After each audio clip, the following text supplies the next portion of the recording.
فأعوذ بالله من الشيطان الرجيم بسم الله الرحمن الرحيم قل إن كنتم تحبون الله فاتبعوني يحببكم الله ويغفر لكم ذنوبكم والله غفور رحيم صدق الله مولانا العظيم۔ بارگاہ رسالت معاب صلی اللہ علیہ وسلم میں درود پاک کا ہدیہ پیش کریں۔ اللہم صلی علی سیدنا و مولانا محمد معدن الجود والکرم وآلہ واصحابہ الکرام وابنہ الکریم وبارک وسلم صلاة دائمة سرمدا ابدا۔ عزیزان گرامی وقار، معمول کے مطابق اس مسجد پاک میں ہر سال میلاد النبی کے 12 روزہ اجلاس منعقد کیے جاتے ہیں۔ مسلسل کئی سالوں سے میری بھی آپ کے درمیان حاضری ہے۔ بس ہم دعا یہ کرتے ہیں اللہ تبارک و تعالی آخری سانس تک حضور کی میلاد مناتے مناتے دنیا سے جانے کی توفیق دے، اور یقیناً یہ سنیوں کے حصے میں آیا ہے جو فخر سے کہتے ہیں حشر تک ڈالیں گے ہم پیدائش مولا کی دھوم۔ میرے عزیز و سامعین، حضور کی میلاد جو ہے کب تک مناؤ گے؟ 12 ربیع الاول تک، کل تک، پرسوں تک، ایک مہینے تک؟ اعلیٰ حضرت تو ہمیں یہ سکھا کر گئے حشر تک ڈالیں گے ہم، حشر تک ڈالیں گے ہم پیدائش مولا کی دھوم، مثل فارس نجد کے قلعے گراتے جائیں گے، خاک ہو جائیں عدو جل کر مگر ہم تو رضا، دم میں جب تک دم ہے ذکر ان کا سناتے جائیں گے۔ میلاد کا موسم جیسی آتا ہے، ماہ ربیع النور، یہ بہت سارے چہروں کو ایک الگ امتیازی شان دیتا ہے۔ ربیع الاول میں بہت سارے چہرے پہچانے جاتے ہیں، کچھ اجلے ہو جاتے ہیں، کچھ کالے ہو جاتے ہیں، کچھ جگہ لائٹ بہت زیادہ ہو جاتی ہے، کچھ جگہ اندھیرا بھی زیادہ ہو جاتا ہے۔ اس سے پتہ چل جاتا ہے کہ ربیع الاول شریف یہ ایک کسوٹی ہے جو دلوں کے اندر موجود نور ہو کہ بغض ہو چہرے پر لکھ کر آ جاتا ہے۔ الحمدللہ سنیوں کے چہرے بھی جگمگاتے ہیں، مسجدیں بھی جگمگاتی ہیں۔ کیوں نہ ہو، جب دنیا اپنے بچوں کے برتھ ڈے منانے میں لاکھوں روپے خرچ کرتی ہے، ہم کائنات کے آقا و مولا کی ولادت پر خوشی کا اظہار کریں۔ یہ ہمارے حصے میں آئی ہوئی قسمت کی بات ہے، یہ ہمارے نصیبے کی بات ہے۔ بہرحال میں آپ کو ایک بات عرض کرتا ہوں، اعلیٰ حضرت کا ایک شعر، حشر تک ڈالیں گے ہم۔ اکثر ہوتا یہ ہے کہ اعلیٰ حضرت امام اہل سنت فاضل بریلوی رحمۃ اللہ تعالیٰ علیہ کے اشعار سمجھ میں نہ بھی آئے تو مجمع جھومتا ہے، اس لیے کہ وہ عشق کی زبان ہے، لیکن اگر سمجھ میں بھی آ جائے تو ایمان تازہ ہوتا ہے۔ ایک واقعہ آپ کو معلوم ہونا چاہیے، میلاد کے موسم میں کیا ہوا تھا جب نبی پاک صلی اللہ علیہ وسلم کی ولادت پاک ہوئی۔ حضور اکرم صلی اللہ تعالیٰ علیہ وسلم کی ولادت جس سال ہوئی عام حالات میں نہیں تھی، بلکہ سال بھر عجیب و غریب واقعات پیش آئے تھے پوری دنیا میں، جس کو ارحازات کہا جاتا ہے۔ حضور اکرم صلی اللہ علیہ وسلم کی ولادت کے سال جو عجیب و غریب واقعات پیش آئے، ان میں سے ایک یہ ہے کہ عرب کی سرزمین جو کئی سالوں سے بارش نہیں برستی، آج بھی اس سال اتنی بارش ہوئی تھی کہ پورے عرب کی سرزمین میں سبزے اگ گئے اور لوگوں کی خوشحالیاں بڑھ گئیں، جو کئی سالوں سے قحط سالی کے شکار تھے سب ختم ہو گئیں۔ اس سال عرب میں جتنے بھی مکہ مکرمہ میں بچے پیدا ہوئے، ہر ایک کے گھر میں لڑکا ہی پیدا ہوا۔ یہ عجیب و غریب چیزیں تھیں، ارحاسات اس کو کہتے ہیں۔ اور ایران میں ملک فارس میں ایک ندی ہے جس کو بحر ساوا کہتے ہیں، بحیرہ ساوا، یہ اچانک خشک ہو گئی ندی، بہتی ہوئی ندی اچانک راتوں رات خشک ہو گئی، سوکھ گئی۔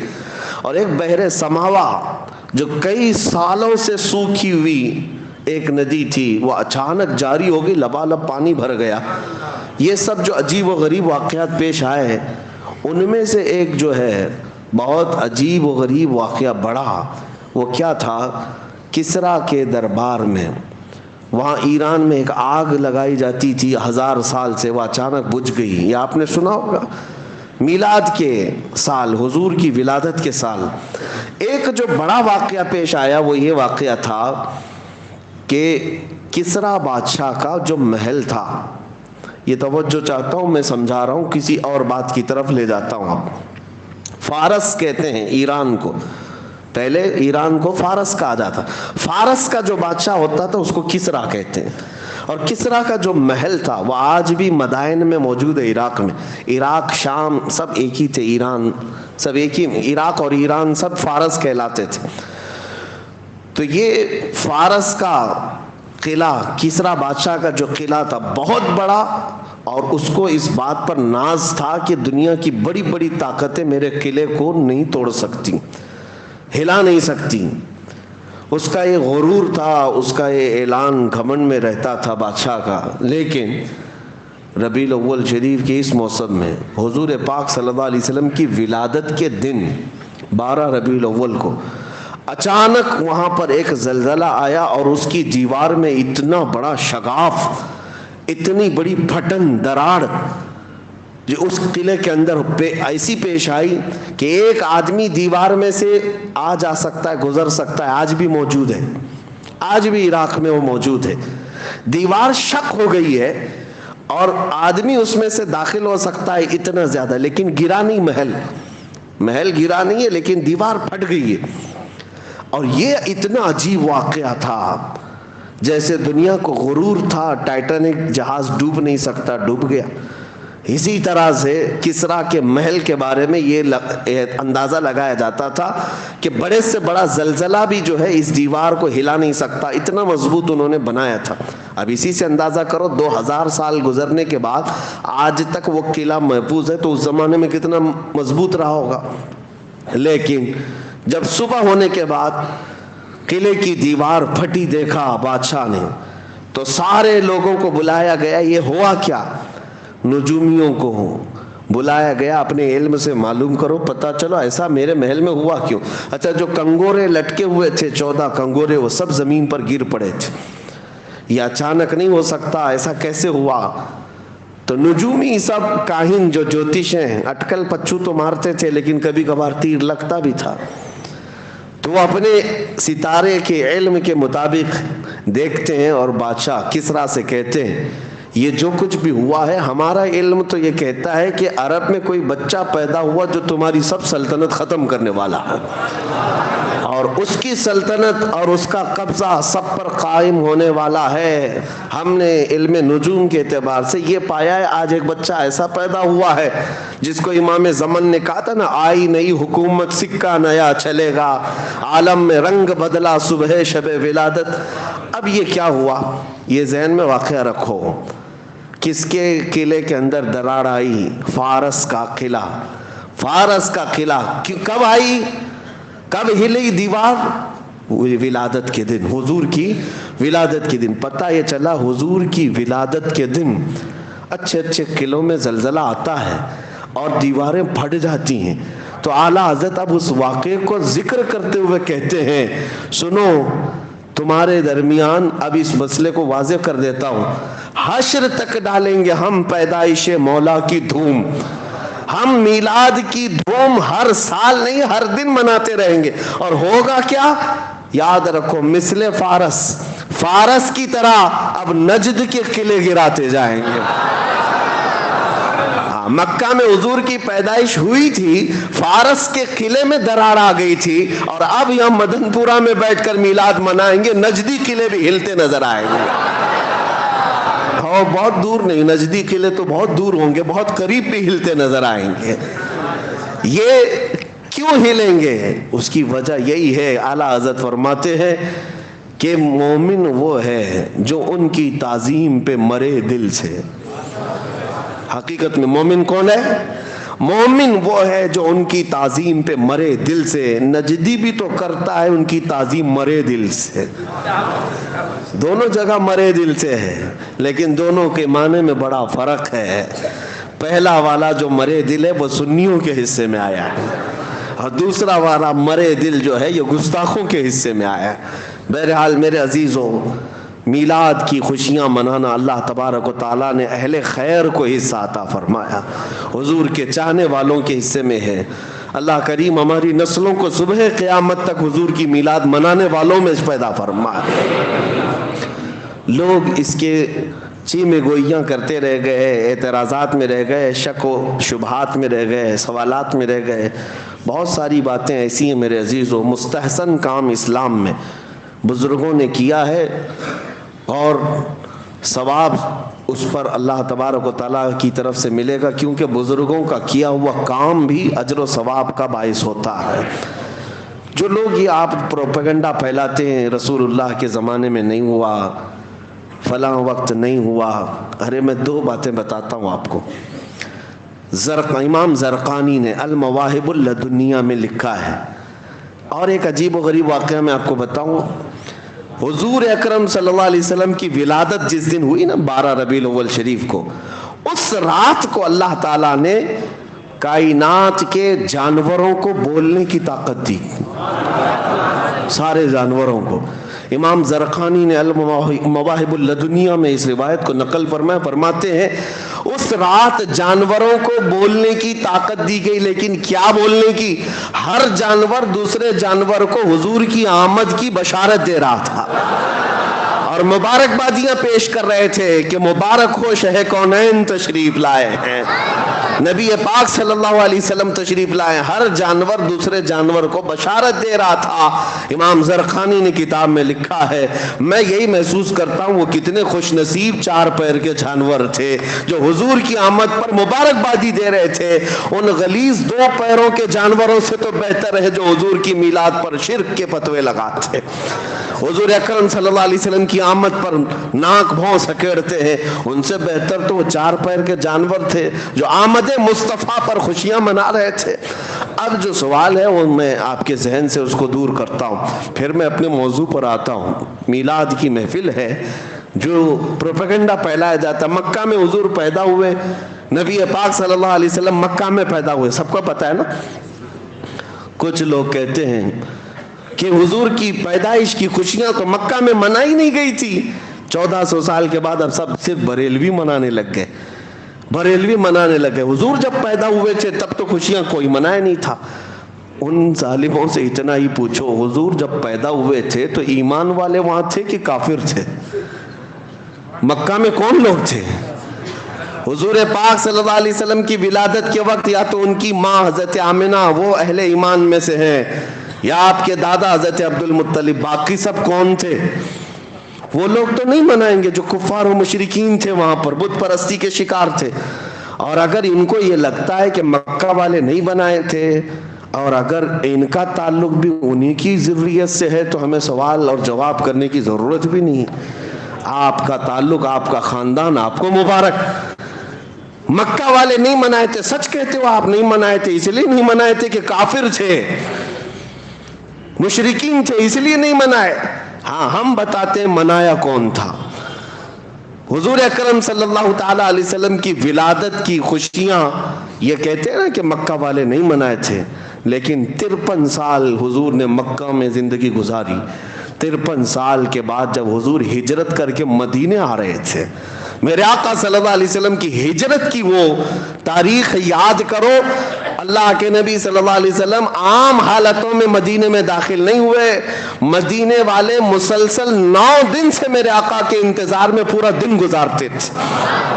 مدینے سے نکل آتے، سنیت الوداع کی گھاٹیوں پر جمع ہو کر کے ٹکٹکی باندھ کر دیکھتے تھے کہ رسول اللہ مکہ سے نکل چکے ہیں، مدینے کب آنے والے ہیں، کب آنے والے ہیں. شام تک انتظار کرتے، اپنے گھروں پر جاتے تھے. جب حضور اکرم صلی اللہ علیہ وسلم حضرت ابوبکر صدیق کے ساتھ مدینہ طیبہ میں داخل ہونے کا وقت آیا، پورے مدینے والوں میں جو خوشیوں کی لہر تھی، بخاری شریف میں بھی موجود ہے، مسلم شریف میں بھی موجود ہے.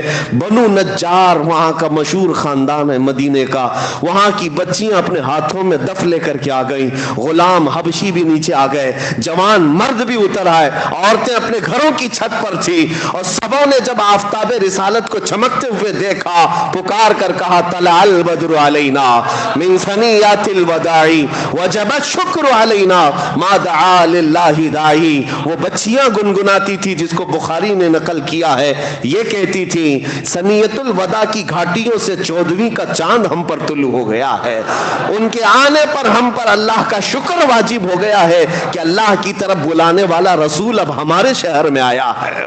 یہ خوشیاں منائی تھی، حضور کی ولادت کی خوشیاں مکہ والے نہیں منائے تھے، یہ تو ان کو یاد ہے، لیکن حضور کے مدینے میں داخل ہونے کے وقت مدینے والے جو خوشیاں منائے تھے یہ کیوں نہیں یاد ہے؟ تمہیں مبارک ہو ابو جہل، ابو لہب، عتبہ و شیبہ کا خوشیاں نہ منانا، اور سنیوں کی قسمت میں بنو نجار کی وہ بچیاں آئی ہیں، اور الحمدللہ آج ہم میلاد کی خوشیاں مناتے ہیں تو اہل مدینہ کے نقش قدم پر چلتے ہیں، مدینے والوں کی اقتدا کرتے ہیں. الحمدللہ مدینے والے حضور اکرم صلی اللہ علیہ وسلم کی آمد پر خوشیوں کا اظہار کیے تھے، اور آج ہم انہی کے نقش قدم پر جب جب محفلیں سجاتے ہیں میرے آقا کے استقبال میں کھڑے بھی ہوتے ہیں، سلام بھی پیش کرتے ہیں. یہ مدینے والوں کا طریقہ. اللہ تبارک و تعالی ہمیں ہمیشہ مدینے والوں کا ایمان عطا فرمائے. اب چلتے چلتے یہ بات بھی کلیئر کر دوں، چونکہ ہر بات ریکارڈ ہوتی ہے، کئی لوگوں تک پہنچتی ہے، کئی لوگوں کو کڑتی بھی ہے، تو تھوڑی اور کڑھا کے ہی جائیں کہ جو کہتے ہو کہ مکہ والے نہیں منائے تھے، نہیں، تمہیں پتہ نہیں، تمہارے باپ دادے بھی منائے تھے.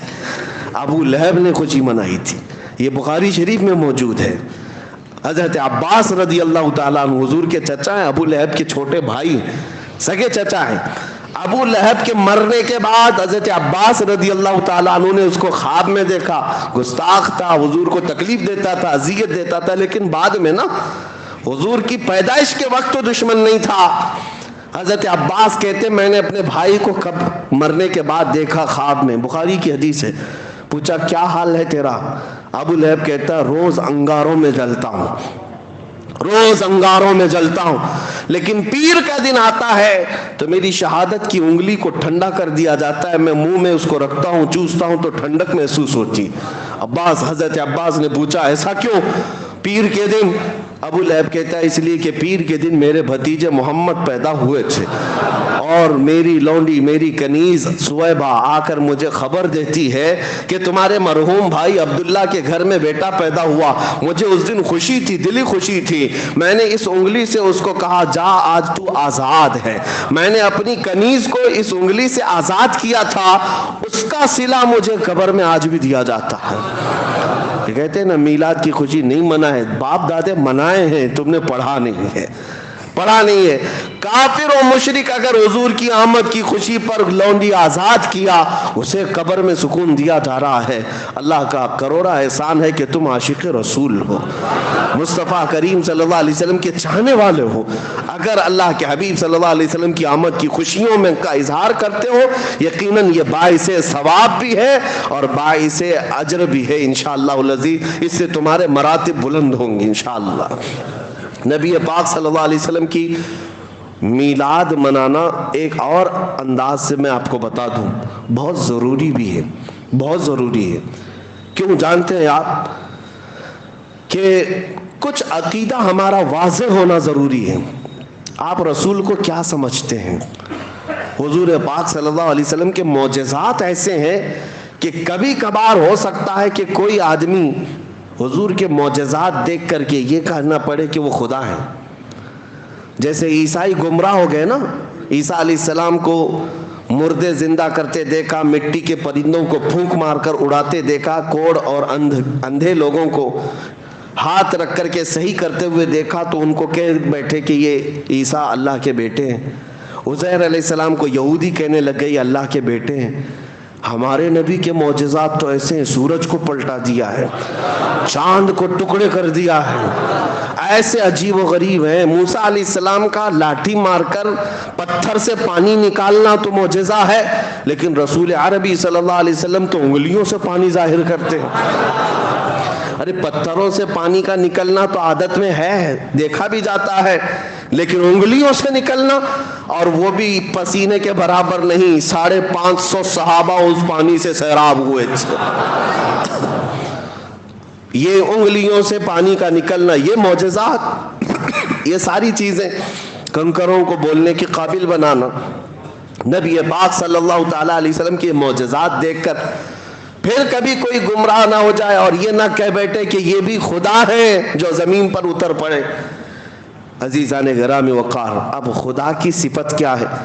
ہم خدا کو کیا مانتے ہیں؟ قل هو اللہ احد اللہ الصمد لم یلد ولم یولد ولم یکن لہ کفوا احد۔ یہ اللہ کے بارے میں جو عقیدہ ہے اس کا پورا خلاصہ اس سورے میں ہے۔ اے محبوب آپ فرما دیں وہ اللہ ایک ہے، اللہ الصمد، اللہ بے نیاز ہے، کسی کا محتاج نہیں۔ اب جو بات آتی ہے وہ اصل بات ہے، لم یلد ولم یولد، وہ کسی سے پیدا نہیں ہوا اور اس سے کوئی پیدا نہیں ہوا۔ اللہ کسی سے پیدا ہوا ہے؟ کسی کا بیٹا ہے؟ نہ وہ کسی کا باپ ہے۔ وہ پیدا کسی سے نہیں ہوا اور نہ اس سے کوئی پیدا ہوا۔ یہ مین عقیدہ ہے لم یلد ولم یولد، جو عیسائیت کو بھی کاٹ دیتا ہے، کفر و شرک کو۔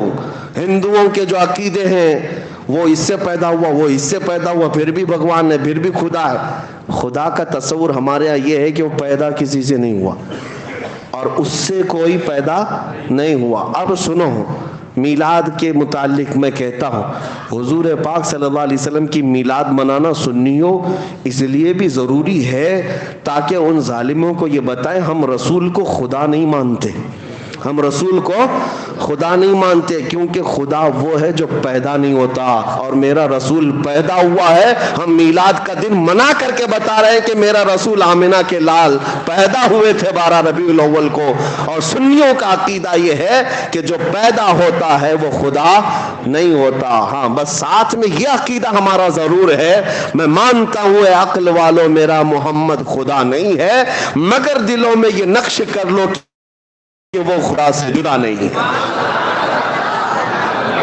بات سمجھ آ گئی؟ حضور کی میلاد منانا اس لیے ضروری ہے کہ ہم حضور کو خدا نہیں مانتے، ہم خدا نہیں مانتے، وہ اللہ کے رسول ہیں، اللہ کے بندے ہیں اور خدا کی۔ اللہ کا کبھی میلاد منایا آپ نے؟ کسی سے سنا کہ اللہ کا بھی میلاد کا دن؟ وہ کسی دن پیدا ہوا نہیں، اسی لیے یہ شرک کو ختم کرنے والی چیز میلاد ہے اور اس کو ہی یہ شرک بنا بیٹھے ہیں۔ شرک کو ختم کرتی ہے میلاد۔ اگر میلاد حضور کے لیے ہے تو اس کا مطلب ہے کہ اللہ پیدا نہیں ہوا اور رسول پیدا ہوئے، یہ سمجھ کر کے چلے۔ اب ہم آگے بڑھتے ہیں، کیونکہ مجھے جو حکم دیا گیا تھا، ظاہر سی بات ہے یہ بہت ذمہ دار منبر ہے اور یہاں پر سننے والے بھی الحمدللہ ذمہ دار لوگ ہوتے ہیں، اور میں ایک غیر ذمہ دار آدمی آ جاتا ہوں بیچ میں، لیکن پابند کرنے کے لیے اراکین آپ کے انتظامیہ اور خود خطیب و امام کی شاید ان کے مشوروں سے یہ ہر آنے والے کو موضوع دے کر باندھ دیتے ہیں تاکہ ادھر ادھر گھوڑا نہ دوڑائے، اور انشاءاللہ العزیز ان کے حکم کی پابندی بھی میں کروں گا۔ مجھ سے یہ کہا گیا ہے کہ محبت رسول اور اطاعت رسول پر گفتگو کرنی ہے، اس کے علاوہ ہماری زندگی میں ہے کیا؟ حضور پاک صلی اللہ علیہ وسلم کی محبت اور ان کی اطاعت، یہی اصل ایمان ہے۔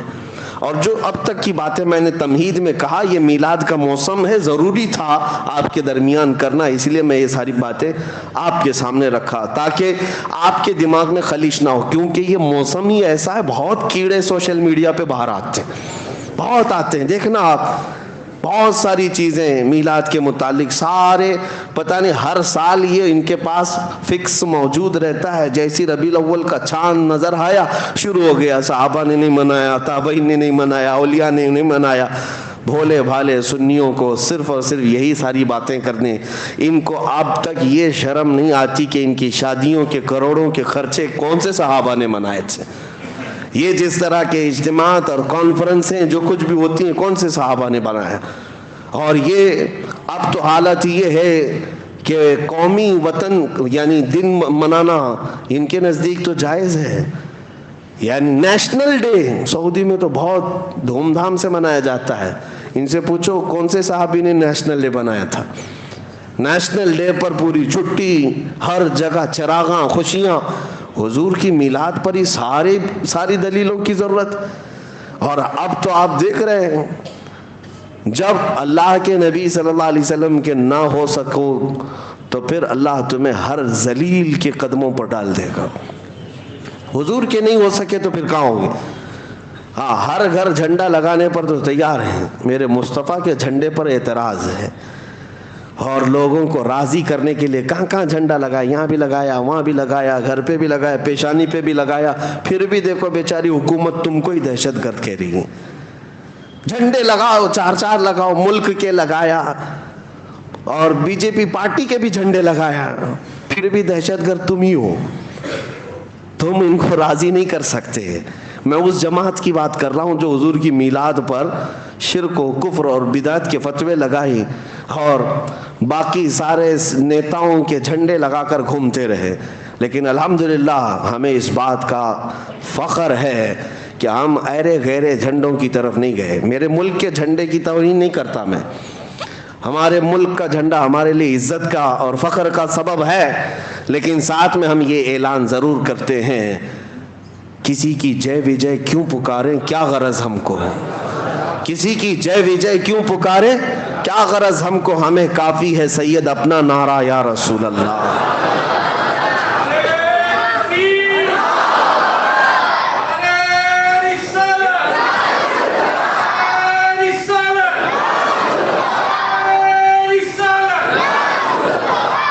رسول کریم صلی اللہ تعالیٰ علیہ وسلم کی محبت میں سرشار بندوں کو ہو سکتا ہے تھوڑے دنوں کی آزمائش آ جائے، لیکن جھکایا نہیں جا سکتا، دنیا انہیں نہیں جھکا سکتی، اور یہ چاپلوسی کرتے کرتے زندگی گزر گئی، لیکن ابھی تک اپنا چہرہ صاف نہیں کر پائے، چہرہ صاف ہو بھی نہیں پائے گا، زندگی پر دہشت گردی کا ٹائٹل ان کے ساتھ جڑا رہے گا۔ اسی لیے ہم کہتے ہیں آ جاؤ ہمارے ساتھ میلاد مناؤ، حضور پاک صلی اللہ علیہ وسلم کی خوشیوں میں شامل ہو جاؤ، اور پھر انشاءاللہ العزیز اللہ تعالیٰ تمہارے سینے میں بھی وہ رعب ڈالے گا۔ آج ہم دشمن کی آنکھوں میں آنکھیں ڈال کر بات کرتے ہیں تو صرف اس لیے کہ ہم نے تمہاری طرح فضلہ نہیں کھایا کسی کا، بلکہ ہم جو کھاتے ہیں وہ میرے مصطفیٰ کے قدموں کی برکت کھاتے ہیں، اور ہم ڈنکے کی چوٹ پر پھر یہ کہتے ہیں تیرا کھاواں تیرا گنگاواں یا رسول اللہ۔ ہاں، حضور کی میلاد کیوں نہ منائیں، حضور کا کھاتے ہیں۔ اب سنیے میرے عزیزو، نبی پاک صلی اللہ تعالیٰ علیہ وسلم کی محبت کے سلسلے میں مجھے حکم دیا گیا، میں مختصر گفتگو کروں گا، بہت دیر تک نہیں، کیونکہ مجھے وقت کا بھی پابند بنایا گیا ہے۔ اللہ کے نبی صلی اللہ تعالیٰ علیہ وسلم سے محبت یہ انسان کی فطرت میں ہونا چاہیے، اور محبت کسی سے ہوتی ہے تو اس کے آثار اس کے چہرے پر بھی ظاہر ہوتے ہیں، اس کی زندگی پر بھی ظاہر ہوتے ہیں۔ آدمی محبت میں جب مبتلا ہوتا ہے تو اس کی زندگی میں چینجنگ شروع ہو جاتی، تبدیلیاں آنے لگ جاتی ہیں۔ عام سی بات ہے، آپ دنیا میں بھی دیکھیں، ایک مجازی عشق و محبت میں جو بندہ پاگل ہونے لگتا ہے، کسی لیلا کے پیچھے ہے، کسی محبوبہ کے حسن کے پیچھے پڑ جاتا ہے، اس کی زندگی میں چینجنگ آ جاتی ہے، وہ سب کچھ چھوڑ چھاڑ کر کے پیچھے لگا رہتا ہے۔ کبھی کبھار ہم نے دیکھا کتنے مجنوں ایسے ہی بنے ہیں شعر و شاعری کرتے ہوئے۔ محبت یہ اگرچہ دنیاوی عشق ہے، دنیاوی محبت ہے، مجازی عشق ہے، لیکن جو کائنات کے آقا و مولا کی محبت میں فدا ہوتا ہے، پھر وہ سر چڑھ کر کے بولتا ہے جان ہے عشق مصطفیٰ، جان ہے عشق مصطفیٰ، روز فزوں کرے خدا، جس کو ہو درد کا مزہ ناز دوا اٹھائے کیوں۔ محبت کی ایک بات ہے میرے عزیزوں، جب تمہیں سچی محبت ہو جائے نا، یہ عام سی بات ہے تقریروں میں کہہ لینا یا کسی اور کو کہہ لینا کہ میں ان سے بہت محبت کرتا ہوں، یہ ایک الگ مسئلہ ہے، لیکن ریئل جو ہوتی ہے، جو ایک دم پیور جس کو کہتے ہیں، وہ محبت ہوتی ہے، تو پھر کائنات میں ہر جگہ اسے اپنے محبوب کا ہی حسن نظر آتا ہے، وہ اپنے محبوب کے علاوہ کسی چیز کا تذکرہ پسند بھی نہیں کرتا۔ ہم ایسے عاشقوں میں بریلی کے امام کو دیکھتے ہیں جنہوں نے اپنی زندگی حضور کی محبت میں فنا کر دی، ان کا حال تو یہ تھا جس چیز کو دیکھتے اپنے نبی کو یاد کرتے۔ حضور پاک صلی اللہ تعالیٰ علیہ وسلم کی محبت رچ بس جانا، محبت کی علامات میں آپ کو بتاتا ہوں۔ بندہ جب کسی کا ذکر کرتا ہے تو بار بار اس کا تذکرہ اس کی زبان پر آنے لگتا ہے، بار بار اس کا تذکرہ آنے لگتا ہے۔ میں آپ کے ذہن کو قریب کرنے کے لیے ایک بات کہتا ہوں، ایک بندہ مرید بننے کے لیے ایک بزرگ کے پاس، کہا کہ مجھے مرید بنا دیجئے۔ کہا جانتے ہو مجھ کو؟ کہا پہلے سنا تھا، آپ بڑے بزرگ، آپ کے پیچھے چلوں گا۔ انہوں نے کہا میرا جو طریقہ ہے وہ یہ ہے کہ پیر سے بے انتہا محبت ہونی چاہیے۔ کہا میں محبت کرتا ہوں آپ سے، مرید کر لیجیے آپ۔ کہا ایسی نہیں ہوں، میں دیکھنا چاہتا ہوں۔ دیکھنے کے لیے انہوں نے ایک طریقہ کیا اپنایا، کہا ایک بھینس خرید کر کے اس کے حوالے کر دیا، کہا یہ بھینس لے جا، اس کو پال۔ کہا کیا کرنا ہے اس کو؟ کہا اتنا پالنا اس کو، صبح نہلانا، دوپہر میں نہلانا، رات میں بھی نہلانا، 3 بار نہلانا، کھانا تم اپنے ہاتھ سے کھلانا اس بھینس کو، اور اس کے پورے بدن کو پوچھا مارتے رہنا، صفائی کرتے رہنا، اور اس کے ساتھ بیٹھ کر کے تھوڑی دیر باتیں بھی کرتے رہنا، اس سے دل لگا لینا۔ اس نے کہا آپ کا حکم ہے تو کرتا ہوں، ورنہ بھینس سے کیا کیا جائے، جانور ہی ہے نا۔ تو اس نے کہا ٹھیک ہے۔ بزرگ نے کہا 30-40 دن کے بعد آؤ۔ 8 دن کے بعد وہ آیا تو اس سے پوچھا کیا حال ہے؟ کہا ٹھیک ہوں۔ کہا بھینس کا کیا حال ہے؟ کہا وہ بھی ٹھیک ہے۔ پھر انہوں نے سوال کیا دن بھر کیسے گزارتے ہو؟ کہا اچھے سے گزارتا ہوں۔ بھینس؟ وہ بھی اچھی ہے۔ کہا جاؤ 40 دن کے بعد ہم ملتے ہیں۔ 40 دن کے بعد آئے۔ اب آنے کے بعد اس بزرگ نے پوچھا کیا حال ہے؟ کہا میری بھینس کا حال بھی بہت اچھا ہے۔ کہا تیری خیریت پوچھ رہا ہوں، بھینس کی بات کر رہا ہے۔ دن کیسا گزرتا ہے؟ کہا میری بھینس تو بہت اچھی ہے، صبح اٹھتی ہے میرے ساتھ بات کرتی ہے، دوپہر میں نہلاتا ہوں، رات میں اس کے ساتھ بیٹھتا ہوں۔ کہا میں تیری خیریت پوچھ رہا ہوں، بھینس کی بات کر رہا ہے۔ اس کے بعد جتنے سوال وہ کرتے رہے، ہر بات میں بھینس۔ تب اس بزرگ نے فرمایا کہ یہ صرف اور صرف ریہرسل ہے، ایک پریکٹس ہے۔ ایک بندہ اگر جانور کے ساتھ بھی وقت گزارنے لگ جائے تو اس کا دل اس کے ساتھ لگ جاتا ہے، اور اگر تو اللہ کے رسول کے ساتھ دل لگا لے میرے عزیزو، جانور کو تو یہ اختیار نہیں تیرے دل کو قابو میں رکھنے کا، لیکن آمنہ کے لال کو یہ اختیار ہے تیرے دل کو اپنے قبضے میں رکھنے کا۔ حضور پاک صلی اللہ تعالیٰ علیہ وسلم سے محبت بڑھے گی تو کیسے کہ کثرت سے ان کا ذکر ہونے لگ جائے، صبح دوپہر شام ان کی حدیثوں کی بات کرو، حضور کے اخلاق کی بات کرو، نبی پاک صلی اللہ علیہ وسلم کی سنتوں کی بات کرو، آٹومیٹک آپ کو محبت ہوگی۔ اور اگر حدیثیں یاد نہیں ہیں تو کم سے کم حضور پر کثرت سے درود پڑھنا شروع کرو۔ 1000 بار روزانہ تم درود پڑھو، پھر 40 دن کے بعد مجھ سے ملاقات کرو۔ میں آپ سے بتاتا ہوں انشاءاللہ یہ وہ کامل وظیفہ جو امام غزالی نے فرمایا، میں آپ کے سامنے کہہ رہا ہوں۔ 40 دن کے بعد تمہاری خود کی کیفیت یہ ہوگی کہ دنیا تمہیں پھیکی لگنے لگے گی، اور ہر رات تم یہ کہہ کر کے سوؤ گے میرے آقا آؤ کہ مدت ہوئی ہے، میرے آقا آؤ کہ مدت ہوئی ہے، تیری راہ میں آنکھیاں بچھاتے بچھاتے، تیری یادوں میں تیری حسرتوں میں بڑے دن ہو گئے ہیں گھر کو سجاتے سجاتے۔ یہ کب ہوگی؟ جب کثرت سے تم حضور کو یاد کرو۔ اعلیٰ حضرت کو ہم نے دیکھا، فنا پھر رسول یوں ہی نہیں کہتے۔ کوئی صاحب آئے اعلیٰ حضرت کے پاس، ایک گلاب تحفے میں لے کر آئے، کہا کہ حضور یہ بہت اچھا گلاب ہے، قبول فرما لے۔ دیکھا، اس کے بعد کہتے یہ تو صبح کھلتا ہے شام میں مرجھا جاتا ہے، میں اس گلاب سے محبت کرتا ہوں جو کبھی نہیں مرجھاتا، جو کبھی نہیں مرجھاتا۔ لوگ پھول کی تعریف کر رہے تھے، اعلیٰ حضرت سے خاموشی گوارا نہ ہوئی، پھول کو دیکھتے رہے اور پھر نعت بھی لکھتے رہے۔ کیا؟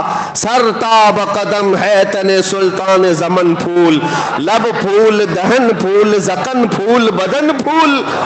حضور کے ہر عضو کو پھول سے تشبیہ دینے لگ گئے، لب پھول دہن پھول زکن پھول بدن پھول۔ واللہ جو مل جائے میرے گل کا پسینہ، مانگے نہ کبھی عطر نہ پھر چاہے دلہن پھول۔ کیا بات رضا اس چمنستان کرم کی، زہرا ہے کلی جس میں حسین و حسن پھول۔ اب اعلیٰ حضرت کو اٹھا کر دیکھیں، پوری نعت پھول پر لکھی ہے لیکن گلاب پر نہیں، مدینے کے گلاب پر لکھی ہے۔ محبت اس کو کہتے ہیں کہ جب اپنے محبوب کا تذکرہ ہو تو دنیا میں کسی بھی شے کا تذکرہ ہو لیکن یاد اپنے محبوب کی آ جائے، یاد اپنے محبوب کی آ جائے۔ میں نے دیکھا ہے اعلیٰ حضرت کو میں اس لیے زیادہ ذکر کرتا ہوں کہ ان کے کلام پڑھنے کے بعد حضور سے محبت میں اضافہ ہوتا ہی ہے، عشق میں اضافہ ہوتا ہے۔ اپنا پریکٹیکل تو ہم بتاتے ہیں، باقی دوسروں کا معلوم نہیں۔ نبی پاک صلی اللہ تعالیٰ علیہ وسلم کے دربار میں قریب ہونے کا جو شوق بڑھتا ہے وہ اعلیٰ حضرت کے کلاموں سے بڑھتا ہے. آپ دیکھیں انہوں نے کہاں کہاں ذکر کیا، اور ایسی ایسی جگہوں پر اللہ کی حمد بیان کرنا ہے، اللہ کی تعریف جس کو حمد کہتے ہیں، وہ جب بیان کرنا ہے. بہت سارے لوگوں نے دنیا میں حمد بیان کی ہے، اور کئی ایسے دوسرے طبقے کے لوگ، دوسرے مکتبہ فکر کے لوگ بھی حمد لکھیں. بچپن میں اردو اسکول کی کتابوں میں وہ حمد بھی آتی تھی، وہ اللہ بہت بڑا ہے جس نے ہماری گائے بنائی. سنے ہوں گے آپ، یا شاید ہو سکتا ہے آپ کے سیلیبس میں چینج ہو گیا، پرانے لوگ جانتے ہیں وہ اللہ بہت بڑا ہے جس نے ہماری گائے بنائی. اس پر حمد اللہ کی، ٹھیک ہے، اچھی بات ہے. وہ اللہ بہت بڑا ہے جس نے ہمارا گھر بنایا، ہمیں باپ دیا، ہمیں ماں دیا، وہ اللہ بہت بڑا، حمد ہے یہ. لیکن اعلیٰ حضرت کو دیکھو، اللہ کی حمد بیان کرنی ہے. یوں کہتے ہیں وہی رب ہے جس نے تجھ کو ہمتن کرم بنایا، ہمیں بھیک مانگنے کو تیرا آستاں بتایا. تجھے حمد ہے خدایا، تجھے حمد ہے خدایا. اللہ کی حمد ہے، لیکن کس بات پر؟ اس بات پر کہ اللہ کا سب سے بڑا شکر اس بات پر ہے کہ محبوب اپنا قریبی ہوا ہمیں عطا فرمایا. کہیں پر بھی دیکھیں یہ محبت کی علامت ظاہر ہو جاتی ہے، باتوں میں، تقریروں میں، قلم میں ظاہر ہو ہی جاتی ہے. دعا جب بندہ کرتا ہے تو کیا دعا کرتا ہے؟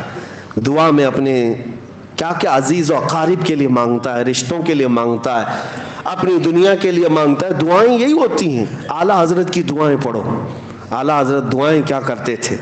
اللہ اکبر. وہ بھی مناجات آپ نے سنے ہوں گے، مشہور دعا اعلیٰ حضرت کی، یا الہی ہر جگہ تیری عطا کا ساتھ ہو.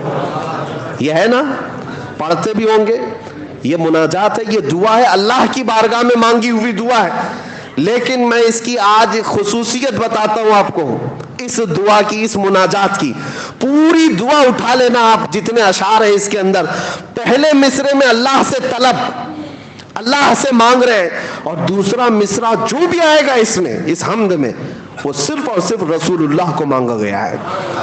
حضور کے تذکرے کے علاوہ کچھ بھی نہیں مانگا اعلیٰ حضرت نے. اب میں پڑھ کے سناتا ہوں، دیکھو آپ کیا مانگتے ہیں دعا میں بھی. یا الہی ہر جگہ تیری عطا کا ساتھ ہو، جب پڑے مشکل شہ مشکل کشا کا ساتھ ہو. دنیا میں کچھ نہیں مانگا، جب مشکل آئے تو اے اللہ مشکل کشا رسول کا ساتھ ہو. اور پھر آخری وقت آئے، یا الہی، یا الہی جب زبانیں باہر آئیں پیاس سے. یہ قیامت کا منظر ہے. یا الہی جب زبانیں باہر آئیں پیاس سے، کیا ہونا چاہیے؟ پھر کہتے ہیں صاحب کوثر شہ جود و سخا کا ساتھ ہو، رسول کا ساتھ. یا الہی گرمی محشر سے جب بھڑکے بدن، دامن محبوب کی ٹھنڈی ہوا کا ساتھ ہو. ہر دعا میں دیکھو رسول کا تذکرہ. اور پھر نزا کا وقت آئے تو کیا ہونا چاہیے؟ یا الہی بھول جاؤں نزا کی تکلیف کو. کیسے؟ اے اللہ کسی فرشتے کو بھیج دینا، تکلیف آسان کر دینا. نہیں، کیسے تکلیف دور ہو؟ یا الہی بھول جاؤں نزا کی تکلیف کو، شادی دیدار حسن مصطفیٰ کا ساتھ. حسن مصطفیٰ میرے سامنے آ جائے اور میں نزا کی تکلیف بھول جاؤں. مانگتے ہیں اللہ کی بارگاہ میں تو رسول پاک کا ہی صدقہ. اور اتنا ہی نہیں، یا الہی جب چلوں تاریک راہ پل صراط، آفتاب ہاشمی نور الہدا کا ساتھ ہو. یعنی پل صراط پر بھی چلنے کے وقت اعلیٰ حضرت جو مانگ رہے ہیں وہ آفتاب ہاشمی نور الہدا رسول اللہ کا ساتھ ہو. یا الہی جب سر شمشیر پر چلنا پڑے. سر شمشیر کس کو کہتے ہیں؟ تلوار سے زیادہ تیز باریک راستہ ہے. اس وقت جب کٹھنائیں ہوں گی، مشکلیں ہوں گی، اعلیٰ حضرت کہتے ہیں یا الہی جب سر شمشیر پر چلنا پڑے، رب سلم کہنے والے غم زدہ کا ساتھ ہو. وہ بھی رسول پاک ہی ہیں، رسول پاک ہی ہیں ہر مصرے میں. یہاں تک کہ جب آپ نے اپنی مناجات کو ختم کیا، آخری شعر لکھنے پر آئے، کہتے ہیں یا الہی جب رضا خواب گراں سے سر اٹھائے. خواب گراں کس کو کہتے ہیں؟ لمبی نیند سو کر موت کی نیند کو خواب گراں کہتے ہیں. جب رضا لمبی نیند سو کر اپنی قبر سے اٹھنے والا ہو, دعا تو یہی ہونا چاہیے کہ مولا میری نمازیں سب ساتھ رہیں, حج بھی ساتھ رہے, زکوٰۃ بھی ساتھ ہو, میری تصنیفی کام بھی سب ساتھ میں رہے میرے, تاکہ میرے اعمال میں بھاری ہو جائے پلے میں. اعلیٰ حضرت کی دعا یہ نہیں ہے کہ میرے سارے اعمال ساتھ رہے. کہتے یا الہی جب رضا خواب گراں سے سر اٹھائے, دولت بیدار عشق مصطفیٰ کا ساتھ. اگر کچھ رہے ہمارے پاس اس وقت مولا عشق مصطفیٰ ساتھ ہو. یعنی ہر جگہ جب رسول کا تذکرہ آئے تو یہ محبت کی علامت سمجھو. محبت صرف اور صرف ایک دوسرے کو کہہ لینے سے نہیں ہوتی, اس کی زندگی میں یہ چیزیں نظر آنے لگتی, اس کی ایکٹیویٹیز میں یہ چیزیں نظر آنے لگتی ہیں. بیٹھتے اٹھتے وہ میرے مصطفیٰ کو یاد کرتا ہے, ان کی اداؤں پر عمل کرنے لگ جاتا ہے. اور جب رسول پاک صلی اللہ علیہ وسلم کی محبت دل میں رچ بس جائے, حال تو یہ ہوتا ہے کہ اسے ہر چیز میں جلوہ محبوب ہی نظر آتا ہے.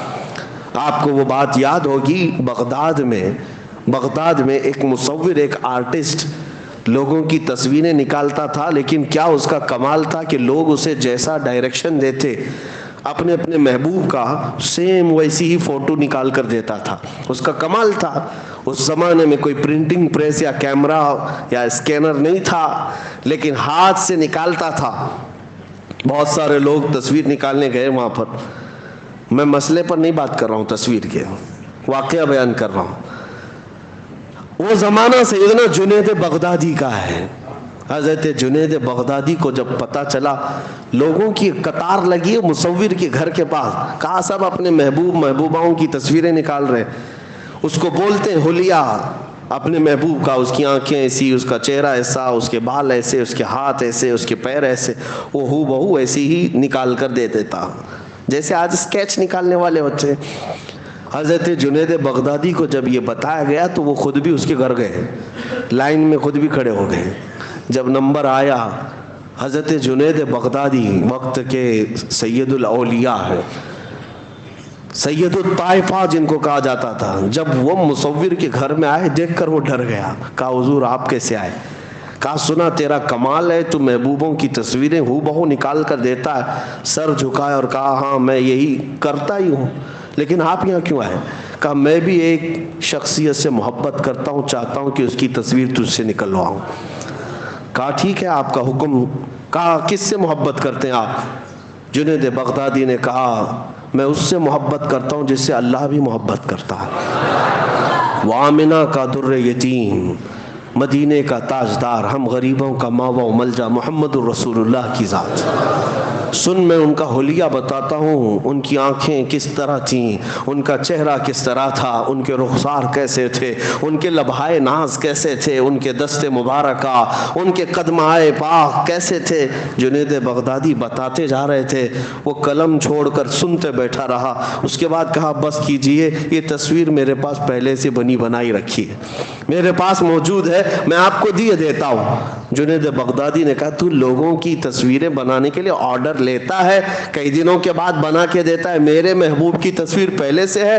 اس نے کہا بات در حقیقت یہ ہے کہ میں بھی انہی سے محبت کرتا ہوں, ہم دونوں محبت میں شریک ہیں. کہا اچھی بات ہو گئی, جاؤ تصویر لے آؤ. وہ مصور کمال کا مصور تھا, اندر گیا اور جا کر کے پورا قرآن پاک لے کر کے آ گیا.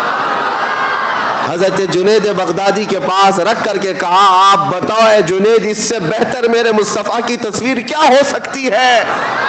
جب مجھے میرے نبی کو پڑھنا ہوتا ہے میں پڑھتا ہوں چہرے پاک کا تذکرہ, والضحیٰ واللیل اذا سجا.